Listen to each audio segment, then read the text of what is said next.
Hello everyone, my name is Liam and welcome to part 2 of Liam's only 58 board games of all time. This time we'll be going from 40 down to 31.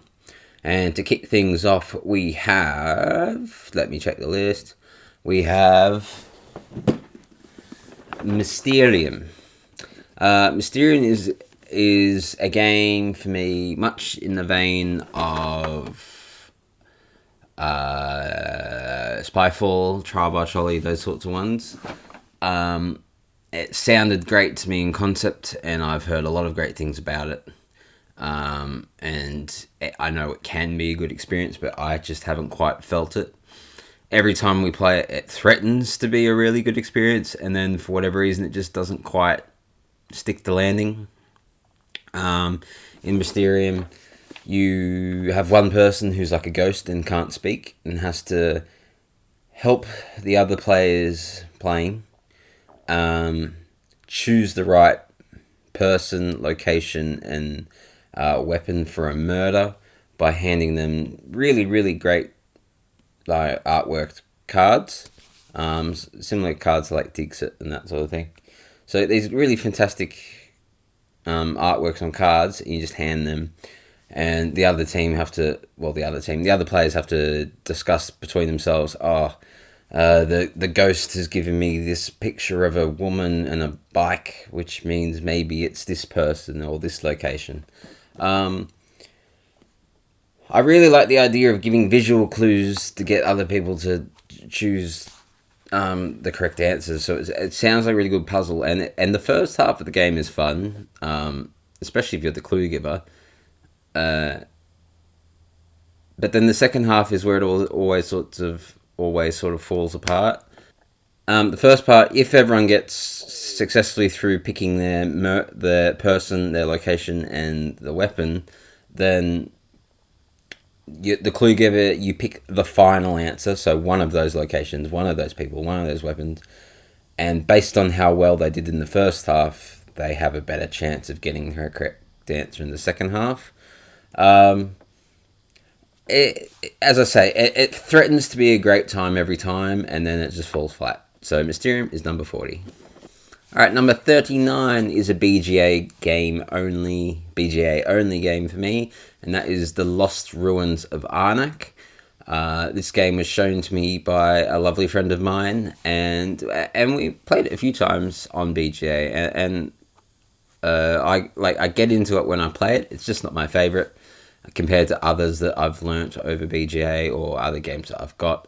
In Lost Ruins of Arnak, it's sort of like a worker placement Euro-y game where you have cards, and depending on what cards you have, you can spend them to send your explorer out onto a board to acquire various resources or cards or points. And then the puzzle of the game is to basically get as many points as you can through various resources, killing monsters, getting artifacts, that sort of thing.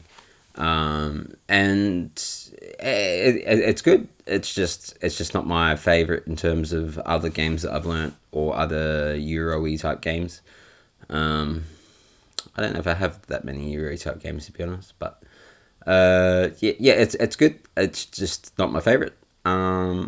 But definitely worth. I know a lot of people love it, and there's a new expansion out for it. So definitely check it out on BGA at least. And then if you like it on BGA, it is a very popular game, so you won't be alone in getting it if you do decide to get it. So number 39 is Lost Ruins of Arnak. Number 38 is Get Rich Quick. But if I was growing up at the age of like 6 or 7, and we would at the snow and in the lodge, we'd be calling this Billionaire. So I don't know if this is the exact same company and they've just rebranded Billionaire as Get Rich Quick, or it's just them copying it. But Get Rich Quick, you play around a table, you have a hand of cards each, and the goal is to get 8 or 9 of the exact same card by loudly shouting across the tables to each other, 3, 3, 3, 2, 2, 2. And if someone also wants to trade 2, then you just anonymously secretly trade 2 cards to each other. And you don't know what you're going to get. They don't know what you're going to give them. And the goal is to just get a full set of the 8 or 9 of the exact same card and to get the first. And if you do, you get points. And then you play lots of rounds and build up the points. I think the goal is to get to 500 million. Probably in the billionaire version it was to get to 1 billion, but I can't remember. It's a lot of fun, a lot of shouting. You lose your voice if you play it for too long. And yeah, it's just a good time. So Get Rich Quick, or Billionaire for those who remember the Billionaire version. Number 38 is another BGA only game for me, and that's Kingdom Builder. Kingdom Builder is a game where you have a big old map with lots of hexagons on it, and you have a bunch of houses. Can't remember how many, maybe like 40 of them. I'm not too sure. And there is a deck of goals. And each game you'll deal out 4 goals for everyone. So just there are 4 goals on the table that everyone needs to work towards.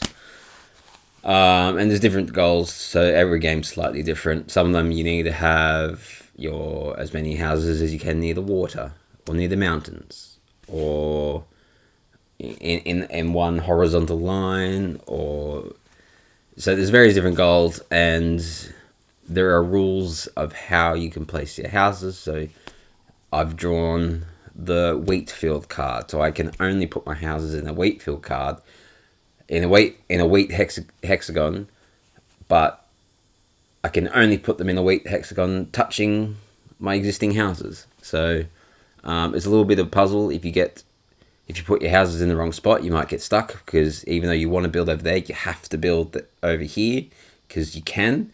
So it's a bit of a puzzle, a bit of a brain melt when I was first learning it. But yeah, it's good fun. Try it out on BGA if you want to. It hurts your brain, but it's simple and easy to sort of pick up, if that makes sense. So Kingdom Builder is 38. Now 37 is an interesting one, because I've done my rankings, but it probably shouldn't be this high. And that is Captain Sonar.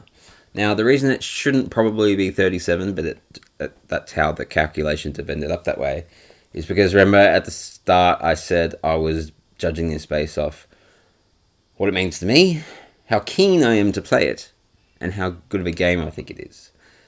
In terms of what it means to me, nothing. I picked it up this year. We played it once or twice. Again, much like a couple of the other games, it just fell flat for the once or times that we tried it. But I know that this can be an amazing experience, given the right circumstances. And I know it can be an incredible game mechanically. It's just I haven't felt the joys of that quite yet. So it's up high just because of the keenness to want to get that joyful experience and know that it is a good game. So yeah, it's up high just because of enthusiasm to hopefully finally be able to get it to hit its heights. But yeah, on its own, I've only played it once or twice, and it was like that was kind of good. So it's up high just mainly for excitement to get it to work. 35 is the only roll and write or flip and write or any of those sorts of games that I own, and that's Welcome To. Probably one of the most common roll and write, flip and writes that you have out there.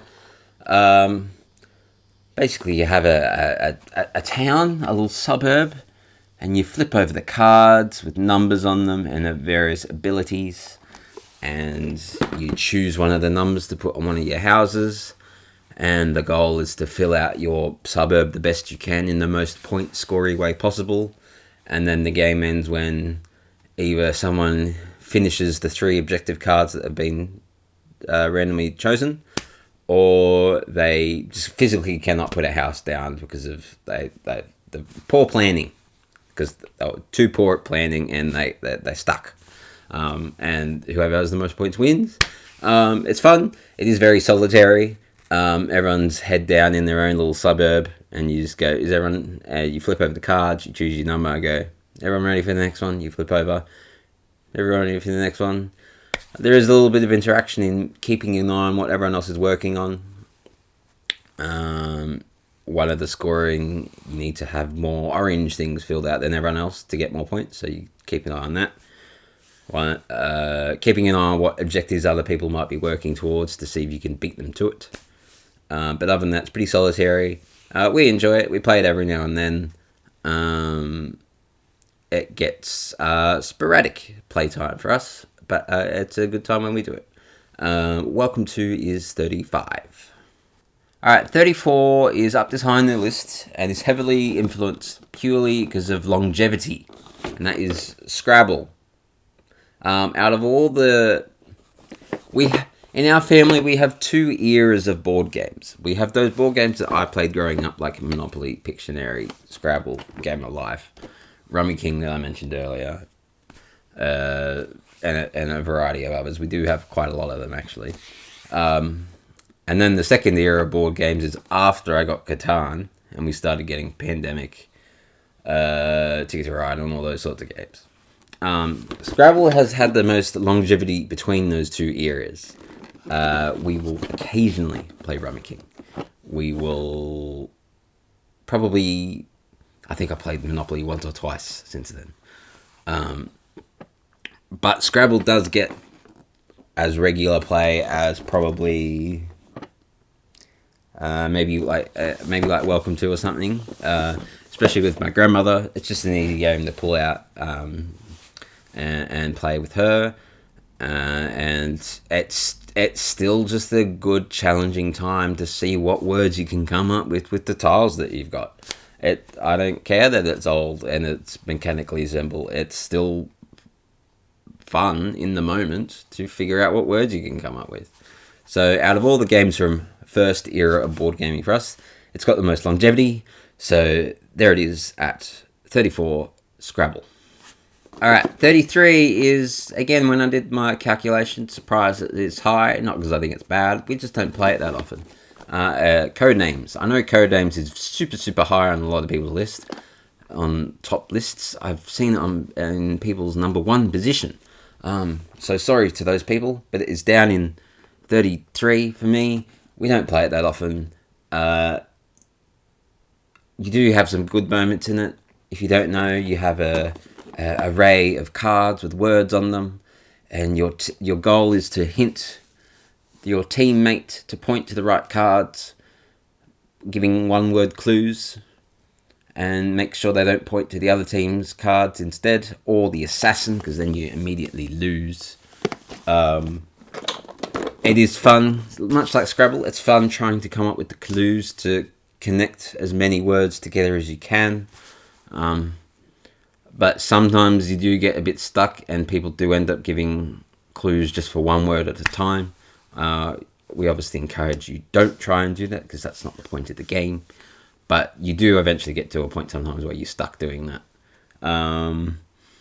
Again, it's a great little party game. It's great, good design, and I know some people love it, and it's up in their top echelons of games. But for me, it's good, and that's it. It's good. It's 33, and that's as high as I could give it. So sorry to those people that absolutely love it, but 33 is Codenames. 32, another party game, Wavelength. Wavelength is a great game that can either conjure up great discussions or great arguments. Wavelength is you have a dial, a wheel with a dial and a point scoring section, and you randomly spin it. You pick up a card, and that's the topic, and there'll be a range from the one I remember the most is because it caused the biggest argument, was a range from dystopia to utopia, and someone on your team gives a 1-word. I don't think it has to be a 1-word clue, but someone gives a clue to make sure to help their team point the dial in the correct spot of the range to score the points. The one I remember the most is this dystopia to utopia card, because the clue was... It was me giving the clue, I think. And I had to get them just below, probably halfway between dystopia and the middle. And I think I gave the clue the Hunger Games. And oh boy, the level of argument, not between me, but the level of argument between the people playing about what was the worst dystopia in the world, or in fiction, that was heated, and it went on for a long time. And it wasn't even relevant to what we were doing. All I had to do is guess where Hunger Games would be. But no, they went on a big old tangent arguing what the worst dystopia in the world was. I said like Mad Max, but I'm not that heavily read up on fiction. But Mad Max was. But anyway, they had to guess where Hunger Games was. I think they got it in the end. But that's the fun that this game can do, is just bring up all these bizarre conversations about various topics. I remember that one of my favourite clues I've ever given is between round and square, and the clue was somewhere, and I said Helga's loaf of bread. Helga's is a brand of bread in Australia. It's probably a brand in other places too, but it's a brand of bread, and it just had the right amount of roundness on the corners on the bread to fit the range of where I had to get the clue. Anyway, it's good, conjures up interesting clues and conversations. Wavelength is 32. Alright, down to 31, the last one for this particular video. 31 is Takenoko. Takenoko is in the position that it is because it got sort of middle scores for everything. It got middle scores for meaning, excitement to play, and how good of a game I think it is. And middle scores aren't bad. They're not bad at all. And all of them combined, that's how it got to 31 on this list. Takenoko was recommended to me whilst we were at the shop with a friend of mine. They suggested it. We bought it right there and then. We took it home. And they taught me how to play it, as well as a couple of people in my family. And it's great box, cute theme. The theme is to help garden bamboo to feed a panda, and you score points based off how well you feed the panda, how well you grow the bamboo to match your objectives, by placing different coloured hexagons down and then growing that coloured bamboo.